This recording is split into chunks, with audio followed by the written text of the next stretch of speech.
those of you who have never been here before, I'd like to welcome you to the Holocaust Memorial and Tolerance Center of Nassau County, where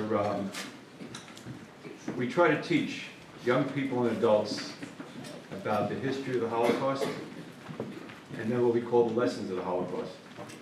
That everything that happened then, all the consequences, have lessons for us today, and how we conduct our lives today. We have thousands of young people from all the New York area come through here for programming.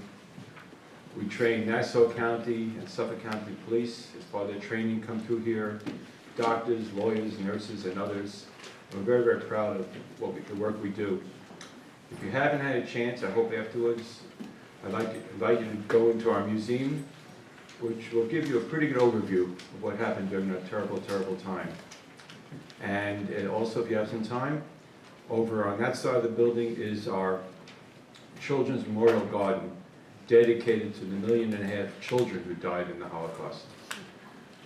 We are in a 110-year-old building, an old mansion for the Pratt family, and what you see now in terms of our museum and our education institute upstairs is a result of 20-odd years of hard work and raising a lot of money to try to turn this place into a true center of learning and meeting, and a place where we can honor our survivors. I was so proud of the group that got up here now when we sang the national anthem. That's what we're all about. Those are the people that we honor most, the people who suffered through that period and have come forth now to tell their stories so the rest of us will never, never forget. We have a series of very, very interesting programs we put on, and I invite you to go to our website or get on our mailing list so you'll know exactly what's going on. Today we're going to hear a very, very interesting story about something that happened right after the war in the DP camps. And we try to find different aspects of the Holocaust that people haven't focused on before and haven't talked about. And I'm just so honored that George Lee is with us today and to learn about his story and what he went through during and then after the war. I'm very grateful to the Manhasset Lakeville Fire Department, Deputy Chief Brian Stone, and all the members of his department who are here with us today. Thank you very, very much. Thank the Nassau County Police Department, the Color Guard, Acting Commissioner Crumpter is supposed to be here. I hope he will show up to join us today. But like I said, if we get done, take a walk around and see the rest of the building, understand what we're all about here. And thank you for coming. I'm going to turn the program back over to the woman really responsible for putting it all together, our Senior Director of Education, Community Affairs, Beth Lilac.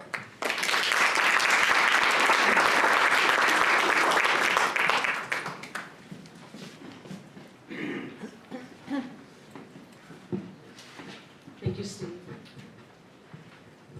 It's really an honor to have everybody here, and I also would like to extend my deep appreciation to the Manhasset Lakeville Fire Department. They did tell me that we could all have rides and take turns driving the fire trucks around here, and using the siren especially. So thank you very much. And thank you very much to the Nassau County Police Department Color Guard. And as Steve mentioned, we are expecting Commissioner Crumpter to show up, and hopefully he will get here by the time we give George his awards. I would also like to start by thanking Astoria Bank for funding this program and allowing us to put this on, so thank you very much. I would like to thank John Friedman, who will be speaking later on. He is the producer of the Hotel Terminus, which was a film about Klaus Barbie, the infamous Nazi, as well as Phyllis and Mitchell Lee, George's son and daughter, and Leah Fisher Lee, his wife, and especially to George Oscar Lee for being here and being such a nice gentleman, coming all this way and letting us celebrate all the work you did back in 1945 and 1948. And just so everybody knows, that very handsome gentleman at the top is George's picture. This is the fire brigade of George's department in the displaced person camp wearing, at that time, very modern police uniforms. And for your firefighters, this was the equivalent of those trucks out there. This is basically all they had to fight the fires. George is pictured right here leading the police department on a march through the displaced person camp. The Holocaust Memorial and Tolerance Center is truly honored to be hosting the first public official recognition for George Lee on his work as both fire chief and police chief in the Fehrenwald displaced person camp. I first met George in 2000 when I interviewed him and Leah, but then I lost touch with him over the years.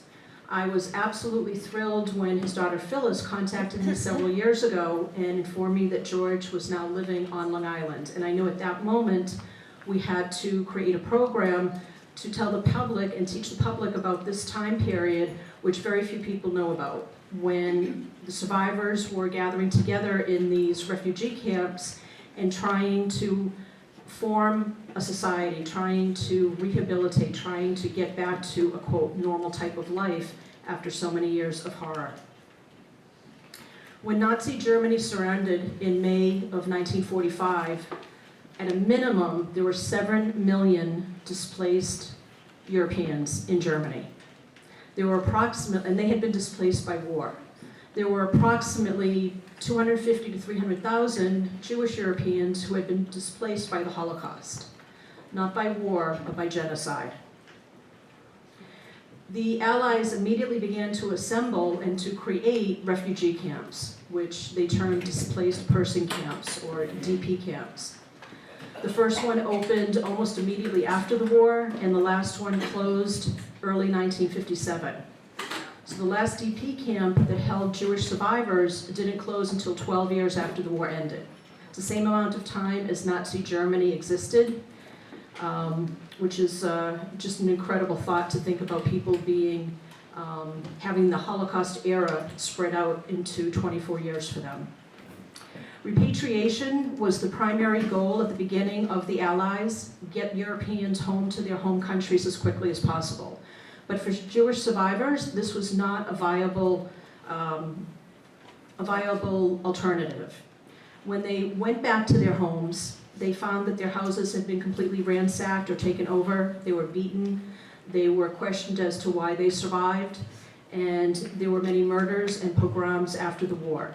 So with no place to go home to, and very few had any family, they returned to Germany. They had heard that the Americans were creating these refugee camps and hoped if they could get into one, it would be a stepping stone out of Europe. They knew that going back to these camps could mean going back into a former concentration camp, surrounded by barbed wire, with guards, obviously not the Nazis in control, it was the American army, but it was still in one of these former camps. As George told me when I interviewed him, quote, everybody had one goal, to get out of Europe. DP camps were established for just a temporary moment in time. The Allies wanted to provide immediate medical care, shelter, food, and again, with the idea of just repatriating. They had no idea that the camps would last for so many years. However, because of the post-war anti-Semitism and very biased and strict immigration quotas, it was nearly impossible for Jews, for survivors, to leave, to come to America or Canada or anywhere else. And so the people living in these camps transformed themselves and the camp into little communities, and they created schools and hospitals, theaters, and as we will learn about George, also police and fire departments. For many, the years spent in the DP camps were crucial for their initial rehabilitation into a post-war society. As George explained, quote, I called it Shangri-La.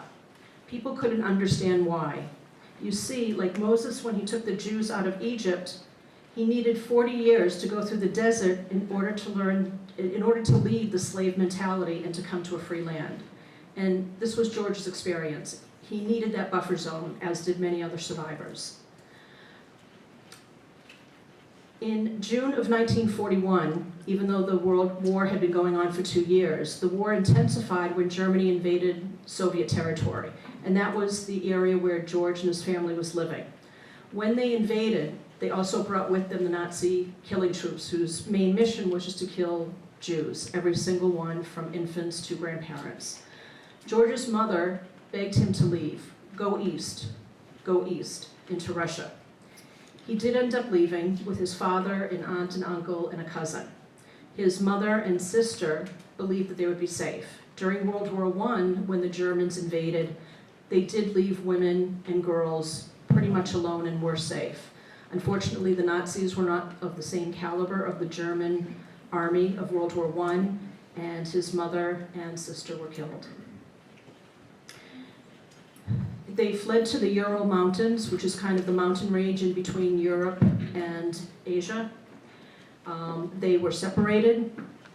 His father ended up being sent to a factory where the Soviets made tanks and tractors, and George ended up in a Soviet collective, like a collective farm. And there, he was actually taught firefighting, of all things. So he was trained as a firefighter in the Russian mountains, until one day when Stalin's secret police came and they arrested him. And they threw him in prison, and he was there for several months. When he was released, he joined the Polish army. He joined the anti-aircraft division of the 1st Polish Army. George told me, quote, "When I was growing up, my father, being a soldier, had an idea that his son had to be brought up along military lines. So my shoes had to be shined, my pants had to be pressed. When snow fell, he said, go outside, wash yourself with snow, and you'll never be afraid of snow and cold. And when I joined the army, I felt totally at home." In the army, George's ethical and compassionate traits are clearly seen. He was only one of 4 Jews out of 100 in his unit. Quote, "One of the other Jewish soldiers came under my protection. If anybody touched him, they would have to deal with me, and nobody wanted to fuss around with me at that time. Anyway, the 17th of January, 1945, we liberated Warsaw." And he just said this so matter-of-factly. We just liberated Warsaw. "We found Jews who had been hidden in a canal, 3 men and a woman. We, the 4 Jewish soldiers, we gave them everything we had, money, clothing, food, anything that we could find." George also has a great sense of humor. "In May, we entered Berlin, and I saw a long column of captured German troops. They were beaten up dogs. So I got on top of my truck and started to sing Jewish New Year songs in German. That was the most beautiful day of my life." I just picture him doing that.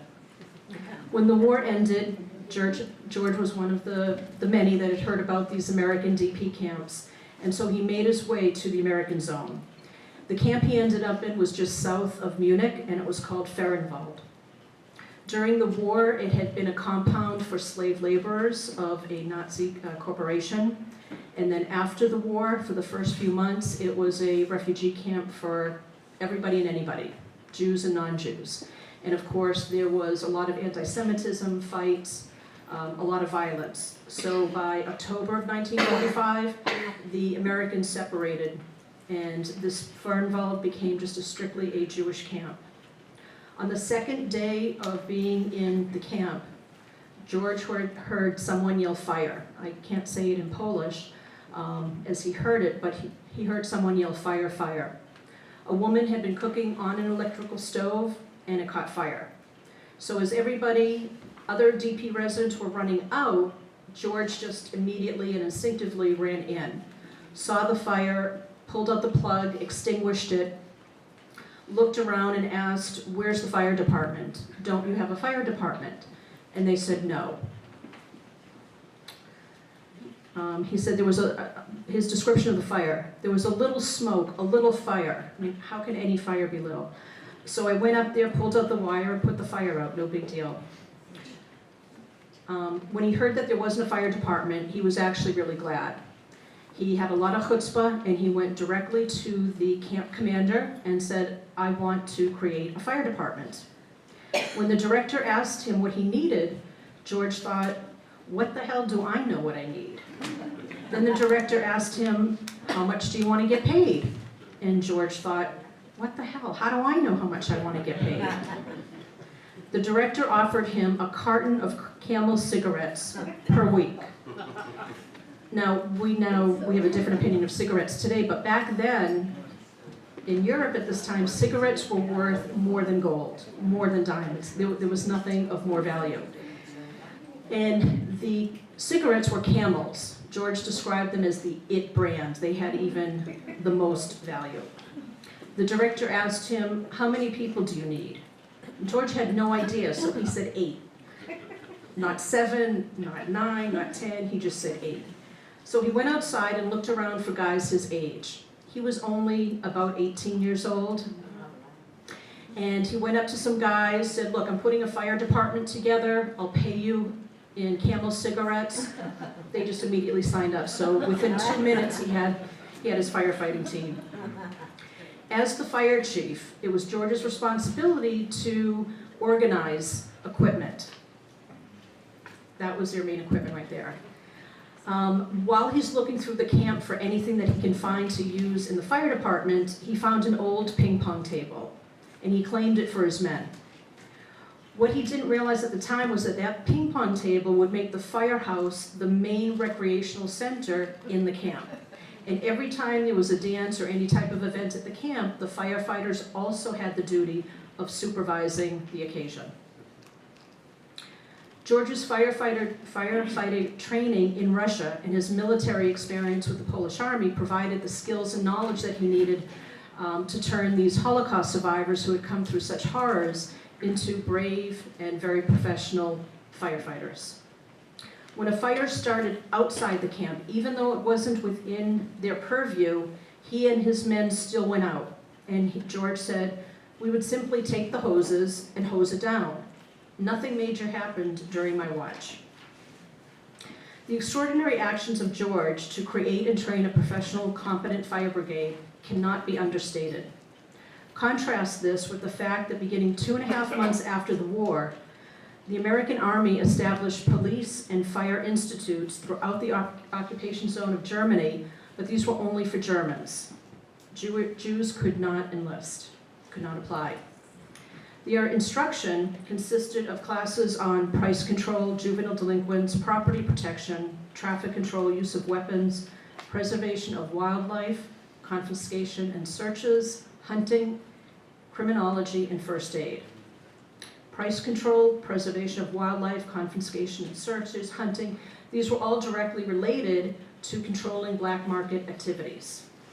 And while Germans and Americans had the freedom and the legal protection to go out hunting, Jews did not.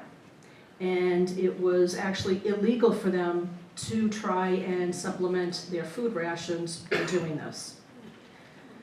And this prolonged the DP's dependency on the Army, and it also extended this kind of an abnormal lifestyle in the camp by having to be dependent on an institution. At the same time that George entered Fehrenwald, the DP camp, the American military government in occupied Germany issued 22,000 German police with carbine rifles. So October 45, less than 6 months after the war ended, they are arming with rifles 22,000 German police. Now, who were these police? Some of them were still wearing their Nazi police uniforms. And as incredulous as it sounds, they hired these former Nazi police to help them with public safety and civilian control. And let's not forget who the chief of police of Nazi Germany was, but that was SS leader Heinrich Himmler. And Himmler's police force included the mobile killing troops as well as the death camp guards.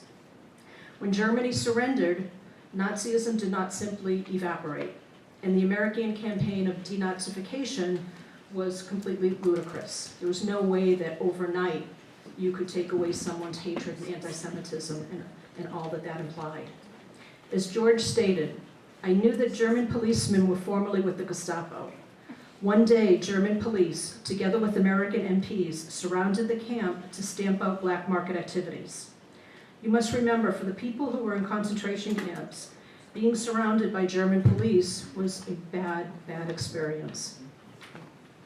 When he arrived in the camp in October, not only did they lack a fire department, but they also lacked a police department.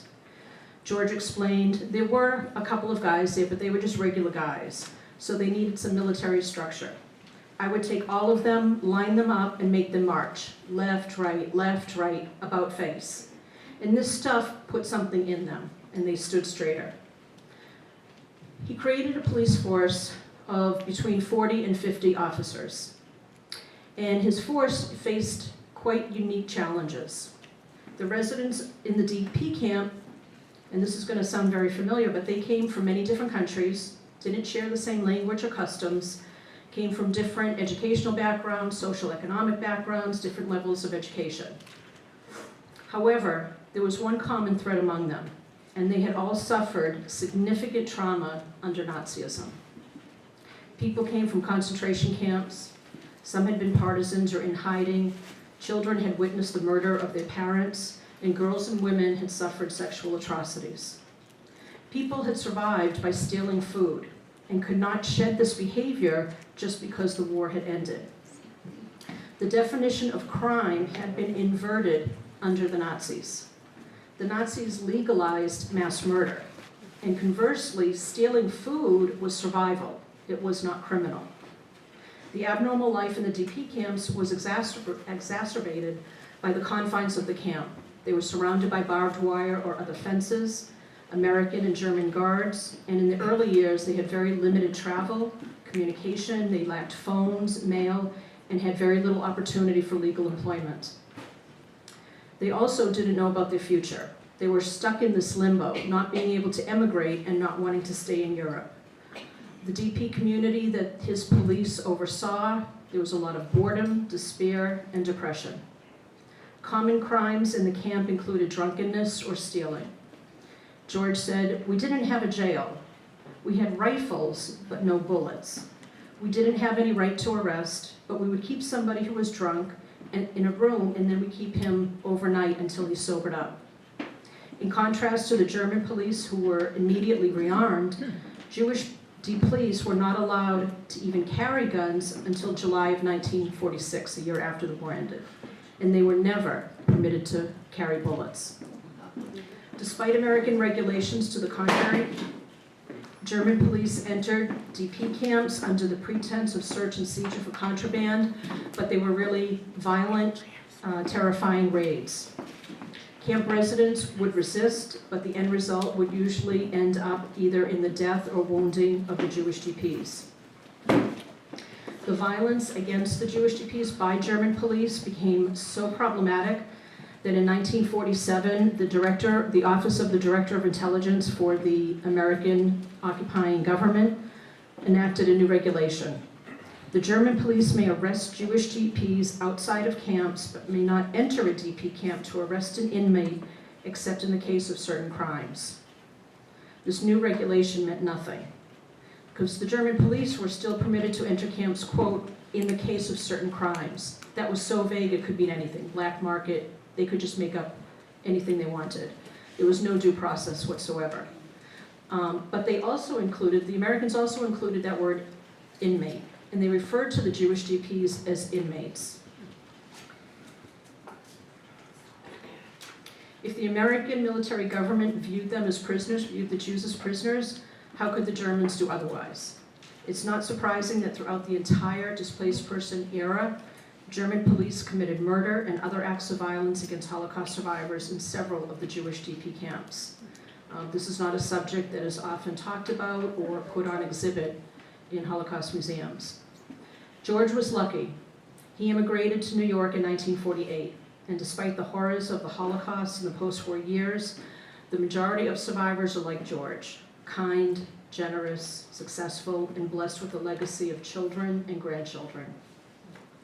Several years ago, survivors across the world met in Israel and issued a survivor's declaration, and in it they stated, "The lessons of the Holocaust must form the cultural code for education toward humane values, democracy, human rights, tolerance, and opposition to racism and totalitarian ideologies. I'm proud to say that the Holocaust Museum and Tolerance Center implements their ideology through our programs for youth and adults. Our flagship program is a program that we conduct for law enforcement, both Nassau and Suffolk police departments and academies, as well as police from New Jersey, and most recently, Homeland Security. We also openly, I now invite all firefighters and fire departments to come here for this program, and I can tell you more about it after our program. We do make a difference here, and I ask all of you to encourage your friends and colleagues to visit our center and to work with us. I know that you are making a better improvement in this world, and we would just like to work with you on this. Thank you very much. Good afternoon. First, on behalf of my entire family, I'd like to thank the Holocaust Memorial and Tolerance Center of Nassau County for organizing this very special event. Thank you so much. Thank you, Mr. Markowitz, and especially thank you to Beth Lilac, who re-entered George Lee's life 16 years after she first met and interviewed him, for arranging this honor for our father and our grandfather in such a lovely way. Beth asked me to say a few words about what it has been like to grow up as a child of Holocaust survivors, as many of you in the audience would be interested in hearing that perspective. Of course, at a very early stage, my brother Mitchell and I knew that our family life was very different from that of our neighbors, and especially at holiday time. For our entire life's journey, my brother and I have been fated to live without grandparents, aunts, uncles, and first cousins. That fact alone made us feel quite different from others whose families were larger and intact. At that very early age, I can't say that we felt sadness exactly. The lives our parents lived before the war over there, in a place where English was not spoken, seemed very remote to us kids. What would have been a deep well of sadness for us was really theoretical, for we didn't know the people we heard about, and their stories seemed to belong to another universe altogether. But we were keenly aware of the pain that our two parents shared, the nightmares they experienced, and the expectation that our lives in a new and wonderful country had somehow to make up for their terrible losses. The human spirit offers lovely surprises at times, and we discovered a new form of family. In the displaced persons camp after the war, our parents met one another and decided to cast their lots together.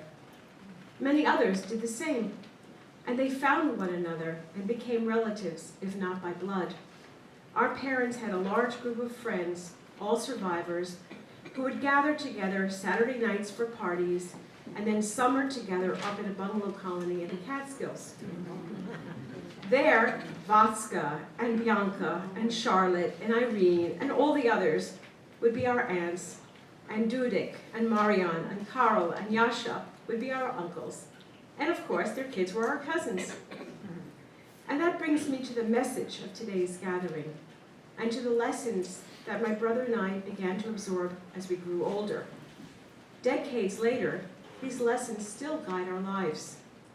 First, leave no room in your heart for hate. When I was old enough to ponder the question, I asked my mother if she hated the Nazis for killing all 32 members of her extended family, leaving her an orphan at the age of 14. No, she said. She had no hate, for she understood that hate only destroys the hater.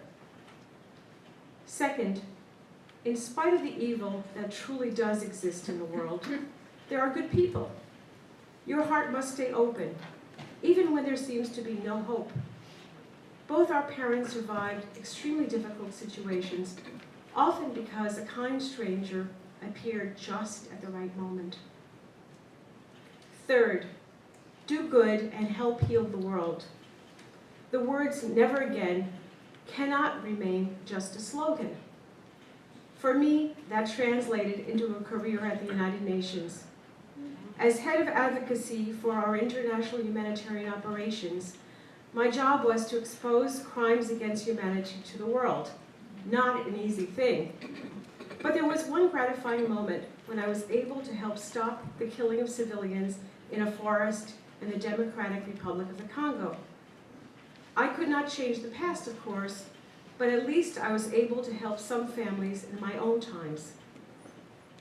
In order to ensure never again, we must remain vigilant and respond quickly to the very earliest warning signs, namely, the demonization of the other. Educational initiatives, such as those this museum is undertaking, are extremely important and should be reinforced, particularly at a time when we see growing intolerance, including in our own country. Finally, I want to share with all of you the special gift George Lee has given us. A year and a half ago, it came time to move Dad and Leah to the assisted living place in North Hills that they now call home. That meant leaving behind their lovely apartment in Florida and all their friends. My father said to me, "I will drive away and not look back. You must always look ahead with hope and optimism." That spirit of hope, of belief in possibility, is what drove him to lead the efforts in Fernwald to restore the rule of law and its institutions, to guide and encourage others on his team, to believe in love and friendship and the warm ties of family, to spur us all on with faith and optimism, no matter how uncertain the future may seem. Thank you, Dad, for your shining example. Beth, thank you, Stephen Markowitz, and particularly thank you, Phyllis, for friendship with just a year. I first became acquainted with George through his collections of novels, short stories, and poems. He's a wonderful writer. His writings tell of suffering and death, but also of love and hope. He did not succumb to cynicism and despair after fleeing his native Poland in 1939, ahead of the invading German armies, as he wrote about a character who did not want to listen to the melody of suicide. Throughout his writings and his life, George's themes and examples have been inspiring. For example, in his novel, A Goat for Azazel, about the scapegoat referred to in the book of Leviticus, he wrote, "It seems that the Lord put all the sins of Israel on that goat and sent it to Azazel in the wilderness, but willed it to live." I've seen certain analogies in the case of Holocaust survivors, he said. Despite the horrors faced by survivors, George stayed true to kindness and compassion. And today, more than ever, we need such qualities. George embodies the living memory of the Holocaust. As he says in a short story, "I should know I was there." How do we move from living memory to preserving memory? Books, articles, and films are some possibilities. I wasn't there, but I've tried to preserve memory in some of these ways.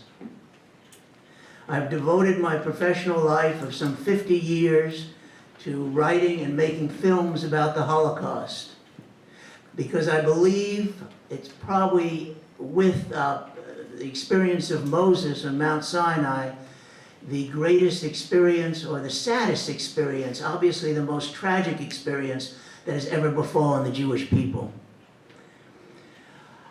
Besides writing an interview with Elie Wiesel for the Paris Review, doing numerous exploratory and revealing stories for The Nation magazine about American and German companies that helped the Nazis during the war, I did produce the Academy Award-winning Hotel Terminus, The Life and Times of Klaus Barbie, which was a 5-year effort of love, really, more than anything else. I shouldn't say of love. I think of passion is really a more accurate word. Currently, I am producing a new film titled Restitution, Art, and Memory. The core of the film, or let me get back for a moment, The focus of the film is on Jewish families such as the Rosenbergs, whose Paris art gallery featured Picasso and Matisse, as well as other families such as the Gutmanns in Germany and the Gempels in France, who today are trying to reclaim their family possessions. Out of some 650,000 works of art that the Nazis stole between 1933 and 1945, an estimated 600,000 are still waiting to be returned. This is part of the legacy of the Holocaust. That is still an unredeemed legacy. The subject of art restitution has been lurking beneath the surface for decades, but it has arisen as an issue of urgency. Every week there are new articles and developments, and this documentary will be a definitive work on the art that was stolen by the Nazis. In August, the International Criminal Court in The Hague, for the first time, finally prosecuted the destruction of cultural heritage as a war crime, noting the clear link between genocidal crimes and efforts to obliterate a people's cultural heritage. But the victims of the Nazis never benefited from such a decision. The core of our film, a story that has never been told, will reveal how Nazi art dealers operated not only before and during, but also after the war for 7 decades. Beginning in the 1940s, this group successfully dealt in stolen art with major European and American museums and galleries, often with the knowledge of the curators and owners. Our film will document the larger story of the ways in which the art world, including museums, galleries, and governments, have relied on lies, outdated laws, legal tricks, and stolen tactics to prevent Jewish survivors and their heirs from reclaiming their heritage. This is a story of the Holocaust that has really been unexplored, but it represents, as a matter of fact, the actress Helen Mirren recently told us in an interview, that each picture that is reclaimed, each statue that is reclaimed, represents a small fragment of the lost culture that disappeared when the Nazis took over Europe. In much the same way that a pottery shard represents a small portion of ancient Greek culture. So a way that we can remember and not forget the culture that was in many ways the responsibility and was built up by Jews and was destroyed, can in some small ways be redeemed and returned to its rightful owners and also to all of us through memory. Thank you very much.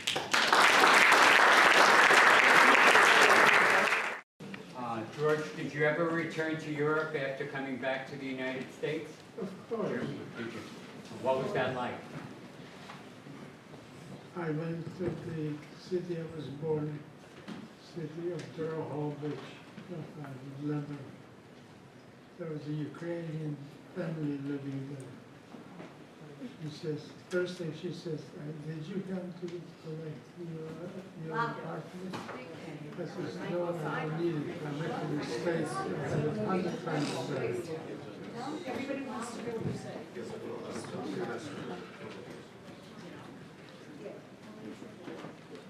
I went back to my city of Drohobych, which is not far from Lemberg. I made a few trips. One of the first trips, when I walked in, introduced myself to the lady that used to live. She says, you came to collect your home. I says, no, I didn't come to get it. I live in the States. You have it 100 times better. And I mean it!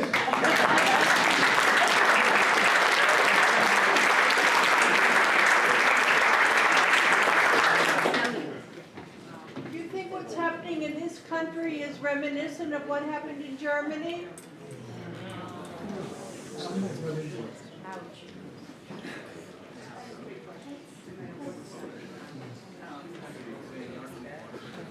That is a question above me. A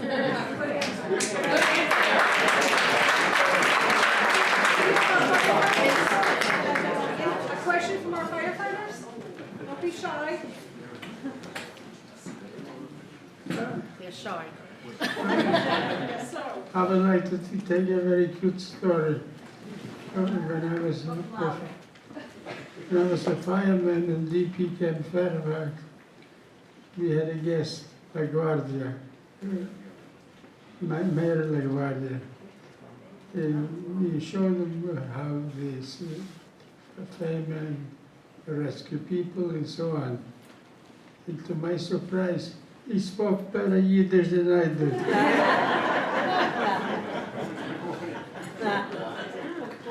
That's good.